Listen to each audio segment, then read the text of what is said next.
Hello mga mamis, mga daddies, mga kaibigan. Ngayon na po, mag alas 2 na po.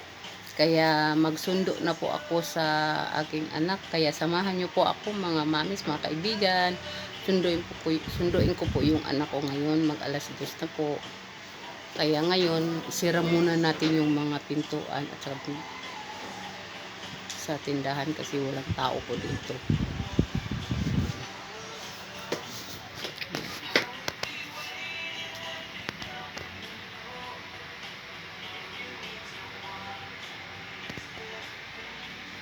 Ngayon, habang nandito pa ako sa bahay, nagpatugtog lang muna ako sa TV. Yun. Ano yon? Isa?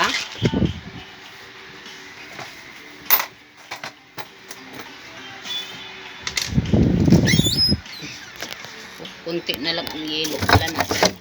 Gagawa na po tayo ng yellow. Okay na po yan. Kunti na lang ang yellow natin, kaya gagawa po tayo.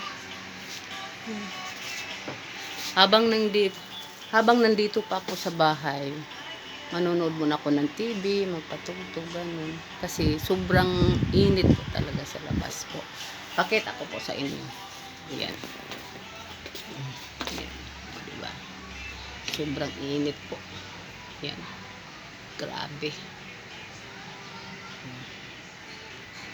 Diba? Sobrang init. Ang mga pusa. Tulong. Kaya sundo na po tayo. Isira po natin tong ano. Siguro mga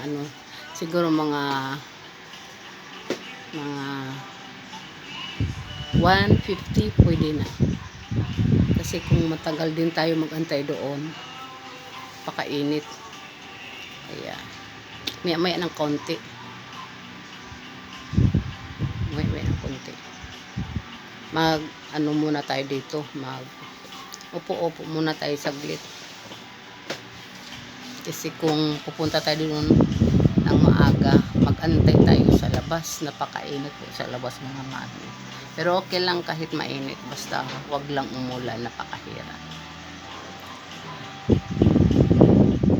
Pagdating kasi ng araw dito, kami lang dalawa ng maliit ko. Tapos, pagdating ng gabi, yan, uuwi na po yung mga anak ko sa trabaho.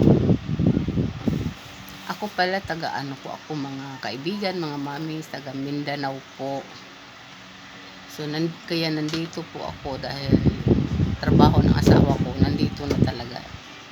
Kaya, napagplanuhan namin na dito na lang kami. Hanggang dito na lumaki yung mga anak ko.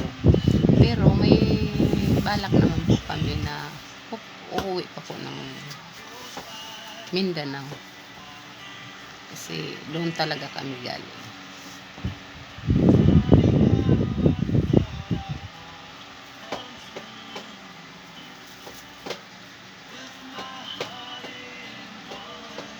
Yan o. Nagpatugtog ako sa minsan, pag wala po akong magawa dito, magkakanta-kanta po ako ng videoke, yung gano'n. Pang palipas oras na hindi mainip. Yan o. Habang nandito sa loob ng bahay. Pagdating lang kasi ng Sabado, yun napaka-busy ko. Maglalaba. Kasi isang linggo bago ako maglaba, napakadami. Kaya punta na po tayo mga mamis. Pwede na siguro. Isira ko muna tong Yan, isira po natin to. Kasi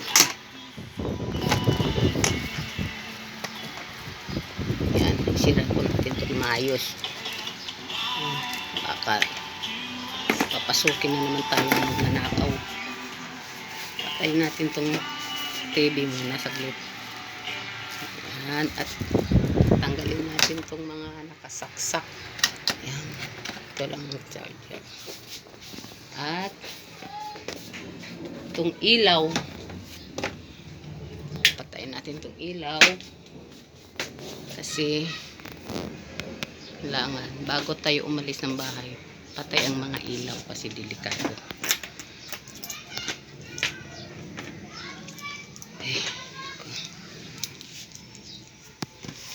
Magpayong po tayo kasi grabe.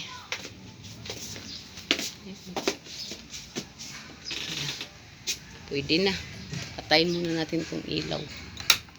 Yan, at ilak po natin. Ayan. Nadala na po talaga ako. Kailangan ko na po talaga papadlakan. Ano yung mga orchids ko? Huh? Orchids ko.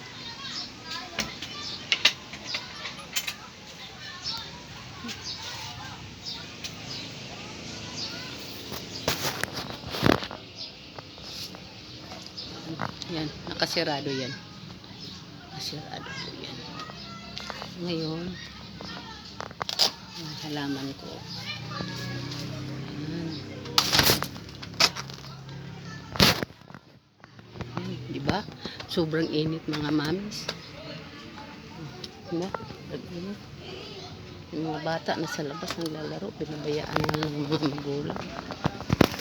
Ganyan talaga yan sila. Bayaan lang yan sila sa ano, sa labas.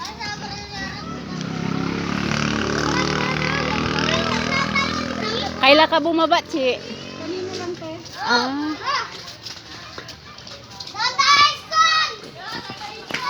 Sirado ang health center kasi Lunes po ngayon.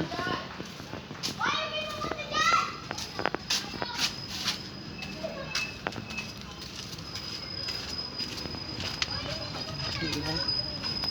Kita niyo po yan. Patay ng mga dahon sa sobrang init. Diba? Sayang ang mga tanim. Oh. Grabe. Mga matay na. Oh. Sobrang init. Oh. Diba?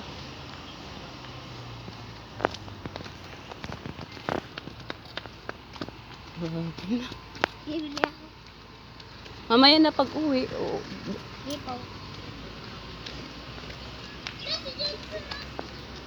Ngayon,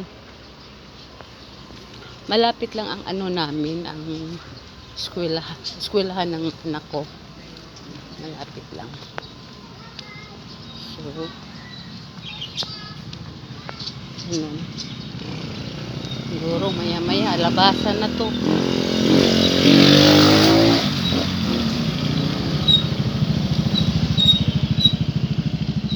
Sige.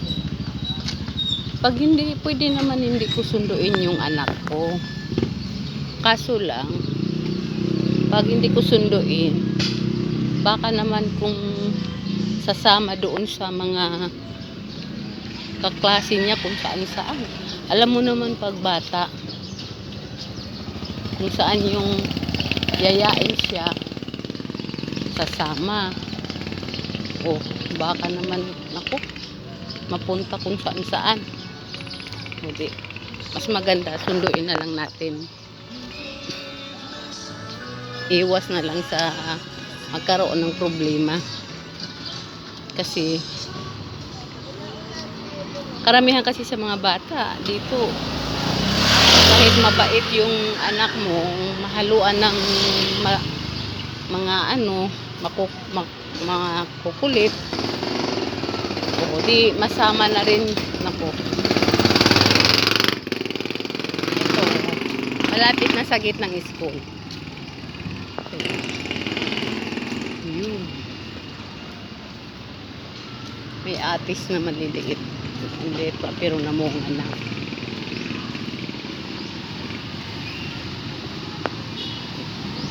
Diba? Malapit lang kasi dito ang ano namin, ang lalakarin lang. Oh. Hindi na kami sasakay ng tricycle or mag ano pa ng school service, hindi na. Malapit lang. Kaya dito ko nagustuhan to. Oh, oh, diba? O, gitna ng school. O, diba? Ang dami ng mga estudyante na ano.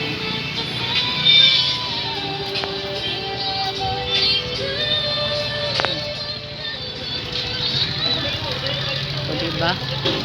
Marami ng mga estudyante. Hanggang dito na lang po mga mami kasi medyo maingay na po. Marami na pong mga bata. Bye-bye!